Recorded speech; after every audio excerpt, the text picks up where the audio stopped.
Good morning, children. Today, let us finish the chapter Political Parties. We have done till page 79, and I am starting with the last paragraph of page 79. Only that part was left.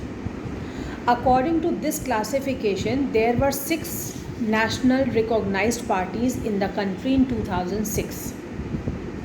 Let us learn something about each of these parties. Now, children, as I have told you earlier only, this part I am giving for you to study yourself. Read about the political parties which are there in our country, and whichever line you feel can be framed into a 1 mark, 2 mark or a 3 mark question, please underline those and learn. This part is for your homework. Now I am coming to the heading State Parties. Other than these 6 parties, most of the major parties of the country are classified by the Election Commission as state parties. These are commonly referred to as regional parties. Yet these parties need not be regional in their ideology or outlook. Some of these parties are all India parties that happen to have succeeded only in some states. Parties like the Samajwadi Party, Samta Party and Rashtriya Janata Dal have national level political organization with units in several states. Some of these parties like Biju Janata Dal, Sikkim Democratic Front and Mizo National Front are conscious about their state identity. Over the last 3 decades, the number and strength of these parties has expanded. This made the parliament of India politically more and more diverse. No one national party is able to secure on its own a majority in the Lok Sabha. As a result, the national parties are compelled to form alliances with state parties. Since 1996, nearly every one of the state parties has got an opportunity to be a part of one or other national level coalition government. This has contributed to the strengthening of federalism and democracy in our country. Now, this map page you don't have to study. Come to the next page, page 83. Challenges to political parties. Now, this is important. We have to see what problems do political parties face or challenges that they have to face. We have seen how crucial political parties are for the working of democracy. Since parties are the most visible face of the democracy, it is natural that people blame parties for whatever is wrong with the working of democracy. This you also must have noticed. It is a general tendency of the citizens that they blame the political parties for whatever is wrongly happening in the society. All over the world, people express strong dissatisfaction with the failure of political parties to perform their functions well. This is the case in our country too. Popular dissatisfaction and criticism has focused on 4 problem areas in the working of political parties. Political parties need to face and overcome these challenges in order to remain effective instruments of democracy. So, the people criticize the parties, they show their dissatisfaction towards the parties, but it is for the parties to see that they overcome those challenges, they face those challenges and overcome them so that they remain effective in the working of democracy. The first challenge is lack of internal democracy within parties. Keep on underlining, children. Whatever lines you feel are important as explanation of this first point, keep underlining. The first challenge is lack of internal democracy within parties. Let us see what is this. All over the world, there is a tendency in political parties towards the concentration of power in one or few leaders at the top. Parties do not keep membership registers, do not hold organizational meetings, and do not conduct internal elections regularly. Ordinary members of the party do not get sufficient information on what happens inside the party. They do not have the means or connections needed to influence the decisions. As a result, the leaders assume greater power to make decisions in the name of the party. Since one or few leaders exercise paramount power in the party, those who disagree with the leadership find it difficult to continue in the party. More than loyalty to the party principles and policies, personal loyalty to the leader becomes more important. So what have we seen in this point? It means that a party may have so many members, hundreds of members, but only the top leaders of the party have all the right to decide things, to discuss things, and ordinary members of the party have got no scope to participate in the discussions, to take part in the meetings, decide things, discuss things. They remain aloof of what important decisions are being taken within the party, what is happening in the party. The ordinary members don't have any role to play. Only the top leaders in the party decide everything, discuss everything among themselves, and make policies and take decisions. So more than loyalty to the party principles and policies, personal loyalty to the leader becomes more important. For ordinary members, they are busy in influencing the prominent leaders of the party, to keep them happy, to influence them, to be loyal to them, rather than being loyal to the party as a whole. Why they want to come near to the party leaders who are top party leaders? Because if they will show their loyalty towards them, then they will be also taken as active members who will decide things. When discussions are going on, they will also be involved in the discussion, and they will know what is happening within the party. So internal democracy is missing. This is the first challenge in a political party. Second, the second challenge of dynastic succession is related to the first one. Now see, pay attention. The second challenge is of dynastic succession. Underline. Since most political parties do not practice open and transparent procedures for their functioning, there are very few ways for any ordinary worker to rise to the top in the party. That means, because only some selected few members, the top party leaders, are taking all the decisions, they are doing all the discussions, they are playing the main role in the party. So ordinary workers, ordinary members do not get a chance to become prominent people in the party, to rise to the top position in the party. The procedures within the party lack transparency. That means all members do not come to know what is happening in the party, what discussions are being taking place, or what policies are being formulated.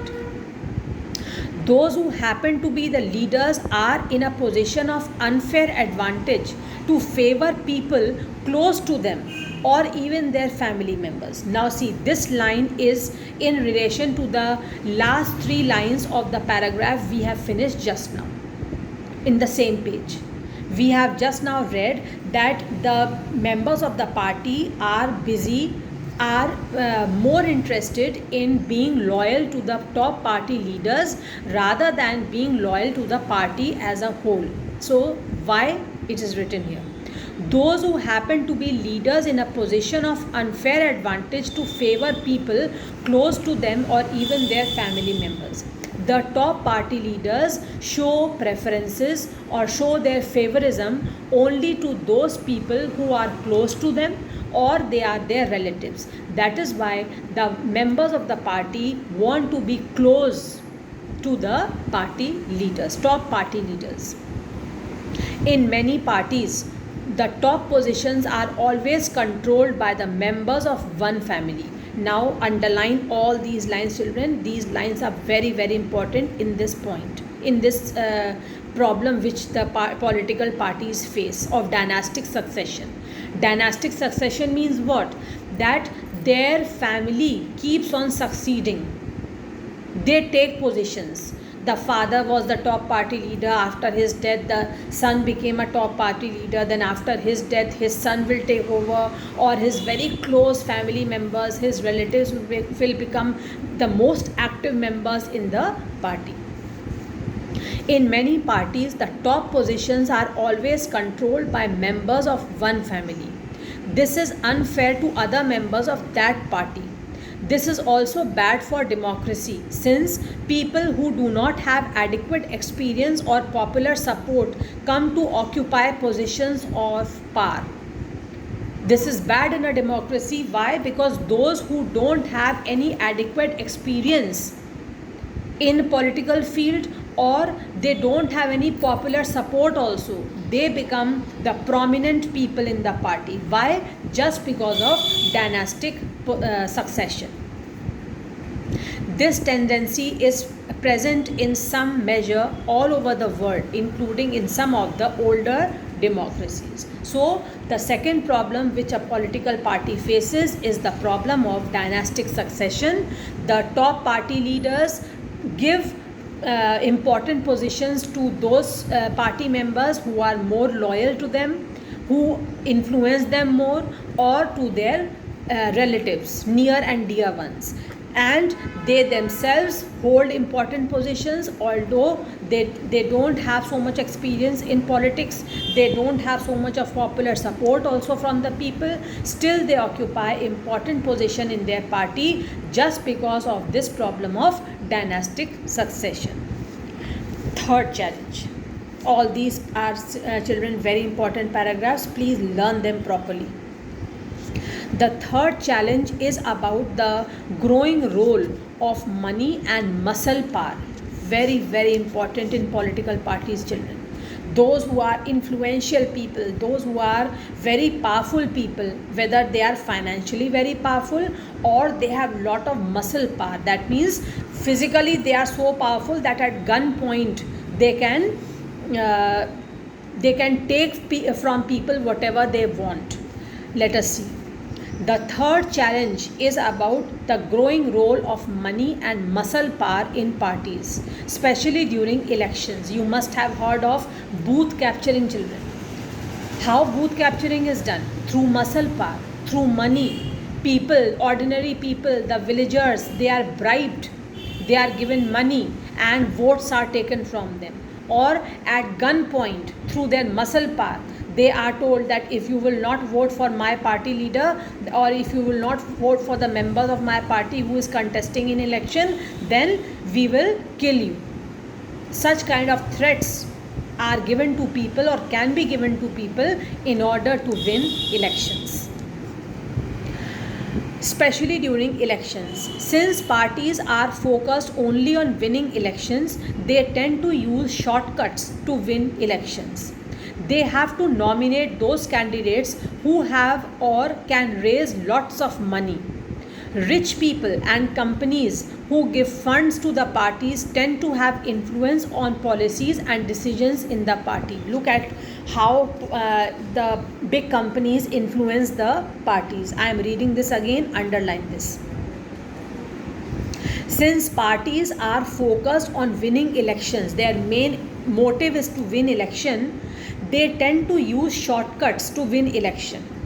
They tend to nominate those candidates who have or can raise lots of money. Those candidates who can bring lot of money to their party, they are nominated to stand for election. Rich people and companies who give funds to the parties tend to have influence on the policies and decision of the party. Rich people or big companies who can fund the party, who can help financially the political party, these rich people or big companies play an important role in influencing the decisions of the party or the policies of the party. In some cases, parties support criminals who can win elections. Pay attention. Democrats all over the world are worried about the increasing role of rich people and big companies in democratic politics. So the rich people, the big companies, they, because of their money power and muscle power also, they are able to influence the political parties, and the political parties are in like they are under their control. They have to make policies in consultation with such rich people and influential big companies. So this is the third problem. The fourth challenge is that very often parties do not seem to offer a meaningful choice to the voters. Pay attention, keep underlining all the problems and all those lines which are explaining these problems. The fourth problem is that the voters don't get meaningful choices. Let us see how. In order to offer meaningful choice, parties must be significantly different. In recent years, there has been a decline in the ideological differences among parties in most parts of the world. For example, the difference between the Labour Party and the Conservative Party in Britain is very little. They agree on more fundamental aspects but differ only in details on how policies are to be framed and implemented. In our country too, the differences among all major parties on the economic policies have reduced. Underline this. The differences among all the major parties on economic policies have reduced. That means, more or less, if economic policies have to be taken into consideration, then more or less all political parties in our country, all major political parties in our country have similar point of view. Now underline the next line, all the next lines which are coming now. Those who want really different policies have no option available to them.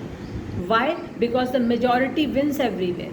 If only a handful or a selected few people in the party want to make any changes or want to differ in the opinion, they are not able to do so, because majority parties have the same viewpoint. Those who want really different policies have no option available to them.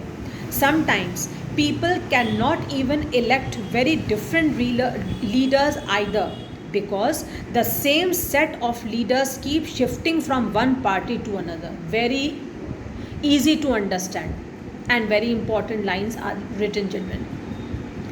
Why the voters don't have meaningful choices? In this point, in the starting, we have read that the fourth challenge before a political party is that voters don't have a meaningful choice. They don't have many options in front of them. Why? Because a political leader was once in A party, now today he is in B party, tomorrow he will shift to a C party. So the leaders or the members in the party keep rotating from one party to another party. They keep shifting from one political party to another political party. That is why their thought process is very similar, their policies are very similar, their decisions are similar, and the voters don't get much choices. They don't have a variety of choices to choose from when they have to cast their vote. So these are the four major challenges which political parties face.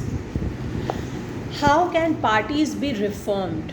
What can we do to make changes in the political party, make reforms in the party? Let us see. In order to face these challenges, political parties need to be reformed. There has to be some changes. The question is, are political parties willing to reform? Reform can be brought about only when the party is ready to reform itself. Is it ready to change itself?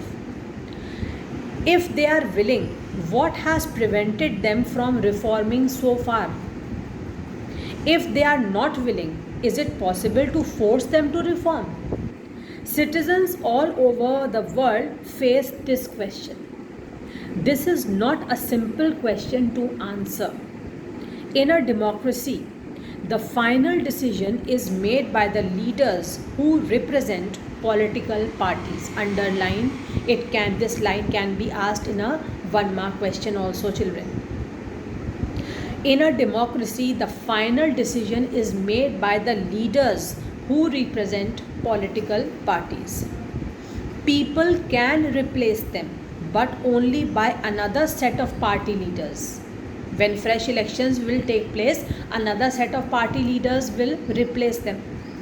If all of them do not wish to reform, how can anyone force them to change? So whether you change the government, whether new party leaders take their place, it will make no difference in the functioning of the country if the party leaders don't want to change. Let us look at some of the recent efforts and suggestions in our country to reform political parties and its leaders. The constitution was amended to prevent elected MLAs and MPs from changing parties. Pay attention, children. All these things you will have to learn. What are some of the recent efforts or suggestions made to bring about changes in the political parties? First is, the constitution was amended to prevent the elected MLAs and MPs from changing parties.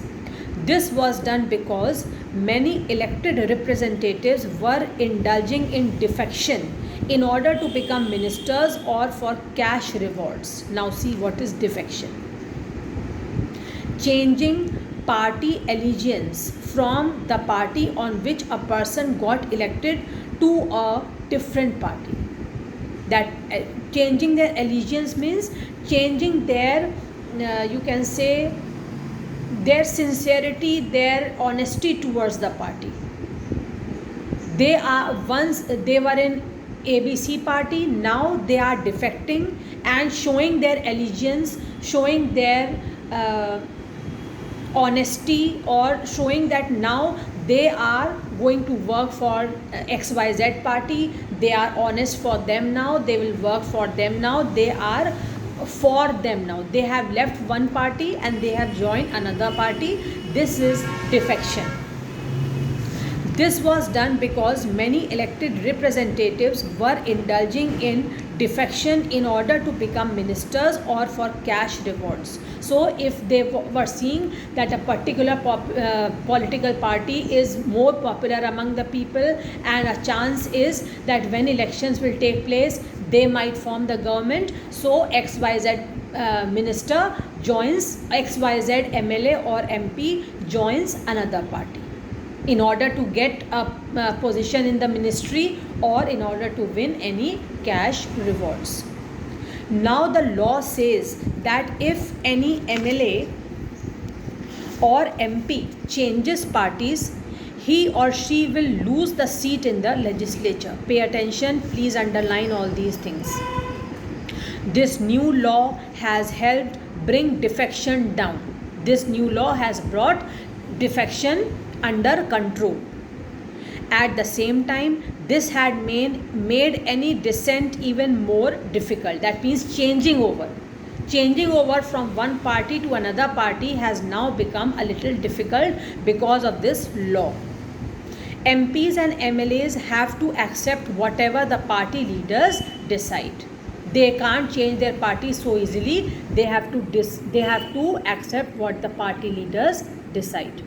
Second, the Supreme Court passed an order to reduce the influence of money and criminals. Now it is mandatory for every candidate. Keep on underlining, children. All these things you will have to learn. It is mandatory, it is compulsory for every candidate who contests elections to file an affidavit giving details of his property and criminal cases pending against him. That means he has to show that he has no criminal background, or if he has lot of money, from where has that money come. He has to show everything before contesting election. The new system has made a lot of information available to the public. That means there is more transparency now. The public comes to know about a particular candidate.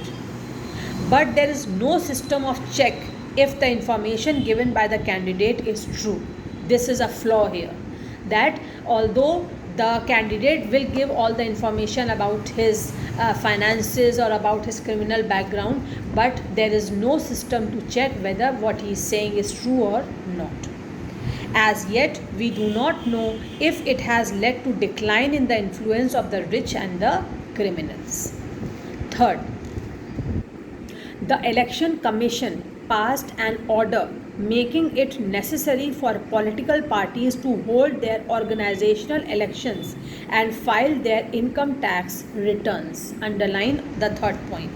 The Election Commission passed an order making it necessary for political parties to hold their organizational elections and file their income tax returns. The parties have started doing so, but sometimes it is mere formality. It is not clear if this step has led to greater internal democracy in political parties. That means their organizational elections within their party should be conducted, and the members should pay the income tax. They should file income tax return. But it is not evident still, it is not clear still how far the internal democracy in the parties has been proved. That means the internal elections within the party, within their organization, are they held or not? Have they won the popular support of the members within their party or not? Nobody can come to know. This is still a flaw. Besides these, many suggestions are often made to reform political parties. So we have seen these three suggestions or reforms which have been put forward in order to reform the political parties. And now we will see, besides these three suggestions, there are some more suggestions to reform political parties. First, a law should be made to regulate the internal affairs of political parties. Underline this also. If you are asked about what suggestions have been made to reform the political parties, you will have to write the three which we have done, and now what we will do, 1, 2, 3, 3 more we will do. You will have to learn all 6. A law should be made to regulate the internal affairs of political parties. It should be made compulsory for political parties to maintain a register of its members, to follow its own constitution, to have an independent authority, to act as a judge in case of party disputes, to hold open elections to the highest posts. So these things have to be maintained by the party. It should be, this is the second now, it should be made mandatory for political parties to give a minimum number of tickets, about 1/3, to women candidates. Similarly, there should be a quota for women, reservation for women in the decision-making bodies of the party. So women participation has to be kept in mind by every political party. Third, there should be state funding of elections. The money should be funded by the state. There should be state funding of elections. The government should give parties money to support their election expenses. This support should be given in kind. Petrol, paper, telephone, all these provisions should be given by the state government. Or it could be given in cash on the basis of the votes secured by the party in the latest election. So whatever, whether it is cash or kind, whatever help is given, it should be given by the state government. These suggestions have not yet been accepted by political parties. Pay attention. These suggestions have not yet been accepted by political parties.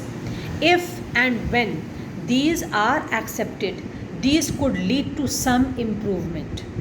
But we must be very careful about legal solutions to political problems. Over-regulation of political parties can be counterproductive. Over-regulations can be counterproductive, means it can prove less productive. If over rules are imposed, too many rules are imposed on the political parties, too many regulations are imposed, then it can bring their uh, progress down. It, instead of improving them, it can bring their retardation. Over regulation of political parties can be counterproductive. This would force all parties to find ways to cheat the law. Over checking children is always harmful.